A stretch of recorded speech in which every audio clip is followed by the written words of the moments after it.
¿Qué pasa? Eso da pie un poquito para hablar de la política concesiva, escuchar y luego decidir, o proponer y luego escuchar.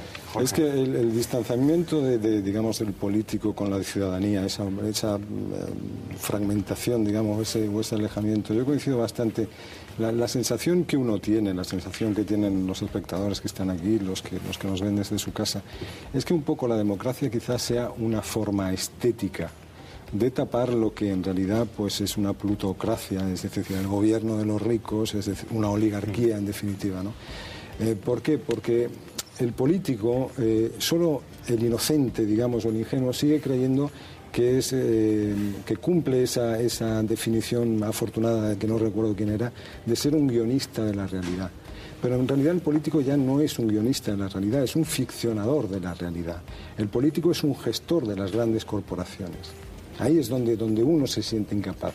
Yo no puedo decidir, sin embargo hay 40 familias en Estados Unidos que pueden decidir cuál va a ser el guión de nuestra siguiente realidad, ¿no?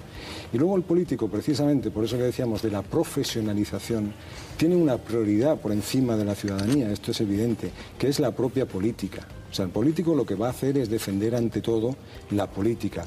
Igual que el religioso, lo que va a defender es el religioso, quiero decir, el sacerdote, va a defender el sentido de la religiosidad. Y después, inmediatamente después del concepto de política, va a defender el partido político, es decir, la institución. El sacerdote, vuelvo a decir, va a defender la iglesia, su iglesia. Y luego detrás pues ya vendrá pues cuestiones como las derivadas de la ciudadanía y de la voluntad de la ciudadanía de participar. ¿Está apuntando quizás, Jorge, a la idea de que a los políticos le faltan esas ideas propias? Bueno, quizás lo que les hace falta es recuperar más filosofía, que es un poco una de las razones de esta mesa, de este debate, ¿no? La filosofía nos ayuda a explicar las cosas, a intuir, a resolver, a comprender problemas, y una política que no sea capaz de resolver, intuir, comprender y explicar las cosas, ¿qué política es? Por lo tanto, yo creo que necesitamos una nueva inyección de políticos con mucho más fundamento moral y filosófico, para que su política sea mucho mejor, para evitar algunos sí, seguramente de las derivas que apuntaba tanto Jorge, de una deriva casi como gremial, ¿no? Como una casta, ¿no?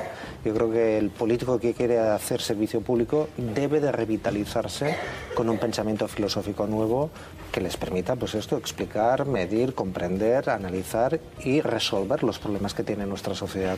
Por cambio, la pulsión del político, más que escuchar lo que dice la gente, ¿no? Es escrutar las encuestas, ¿no?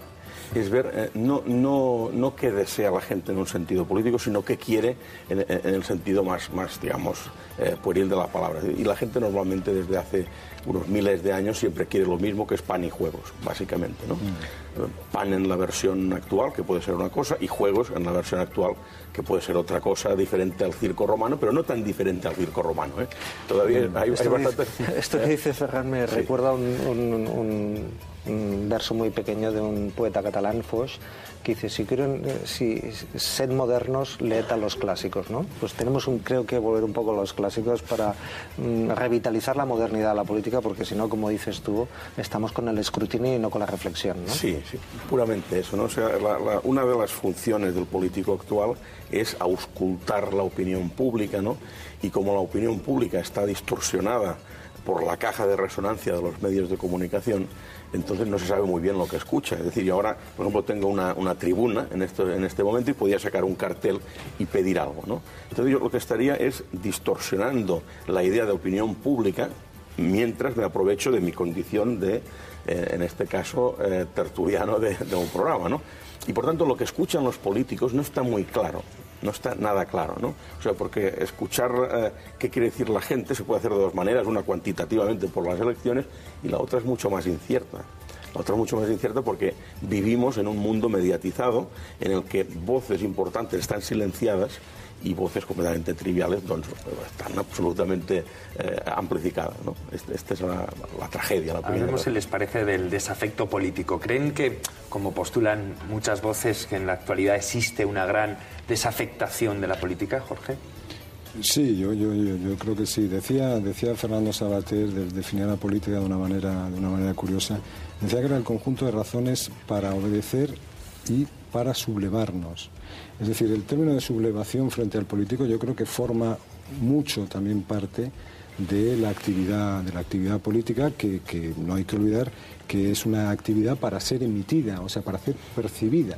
El político, y de ahí Antoni pues sabe largo y tendido, el político es ante todo un animal estético, o sea, un animal que debe ser percibido, ¿no? Entonces, claro, las razones forma parte consustancial de la política el sublevarse contra la política. Hay dos cuestiones, creo yo, que serían quizá importantes también mencionarla con relación a la actividad política. Uno es el concepto de problematizar. El político o la política es algo que problematiza. Lo que antes es una actividad social, hay un momento en el que tiene que devenir problemática. Para que entre dentro del orden político, me refiero a una actividad como traficar con esclavos o encender un cigarrillo. Hay un momento en el que se tiene que problematizar, hacer un problema y entrar dentro del orden político. Y hay otro concepto que es el de promesa, que me parece fundamental para explicar lo que es la política. El político es un animal que es un ser humano que tiene que prometer. O sea, no tenemos que extrañarnos de que los políticos prometan, porque es consustancial a su esencia el prometer. Es decir, el expresar la voluntad de dar a alguien o hacer algo por alguien. Eso es prometer, siguiendo el diccionario. Y una parte de la desafección que tiene que ver con la falta de coherencia. Cuando los ciudadanos perciben que los políticos piensan una cosa, dicen otra y hacen otra, sí. Cuando se provoca esa ruptura entre pensar, decir y hacer, ese momento es un momento moralmente muy duro y éticamente muy reprobable, que provoca una gran desafección. Eso, y también unas prácticas comunicativas y unas prácticas relacionales entre la política y las fuerzas políticas que cada vez hablan de temas más alejados o menos concernientes a la realidad inmediata, ¿no?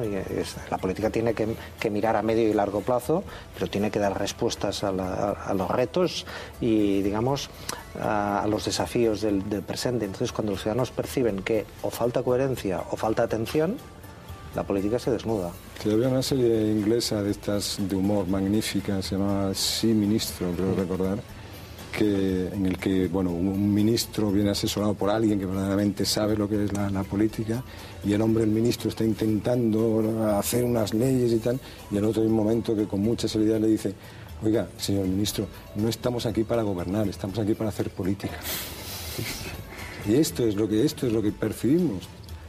Por eso quizás la ciudadanía tiene tanto recelo de la clase política. Puede ser, pero en relación, si me permites, con el tema de la desafección. Yo el año pasado estuve colaborando en la encuesta europea de valores que dirige, en el caso de España, dirige Javier Elzo, y yo hice la parte de política en Cataluña. Y el tema de la desafección tiene algo bastante importante de construcción periodística. Es decir, si por desafección entendemos desinterés por la política, desde hace 20 años ese interés no ha hecho más que crecer. Es decir, aunque pueda parecer lo contrario, la gente está interesada, hablo empíricamente a partir de una encuesta de 1.500 personas, una encuesta rigurosa, ¿no?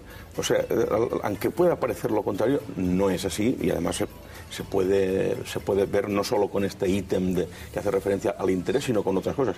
Nunca había habido tantos blogs ni tanta actividad por internet hablando de política. A la gente le interesa. Otra cosa es que esté de acuerdo con la manera como lo vehiculan los políticos, ¿no? Tenemos que ir cerrando la tertulia, si les parece, pero sí me gustaría, no sé si son capaces o se atreven, de lanzar algún consejo a nuestros políticos. ¿Se atreverían? Un consejo. Un consejo, aunque sea breve. Yo, que lean clásicos. Que lean clásicos. Sí, porque yo diría que en el pensamiento y en la literatura y en la reflexión clásica están los nudos gordianos también de los problemas que tiene nuestra sociedad. O sea, que hay que volver a Aristóteles. Buen consejo. Jorge. Yo coincido plenamente con Antoni, pero sobre todo yo le diría que la política y la función de la política es evitar el espanto de que la política sea verdaderamente lo que piensa ese señor que está ahí en el público. Ferran. Yo citaré, hice la tesis doctoral sobre Montaigne, una frase de Montaigne que dice: aunque los emperadores estén sentados en un trono, que recuerden siempre que en realidad están sentados sobre su propio culo. Bueno, pues mira, 3 sabios consejos y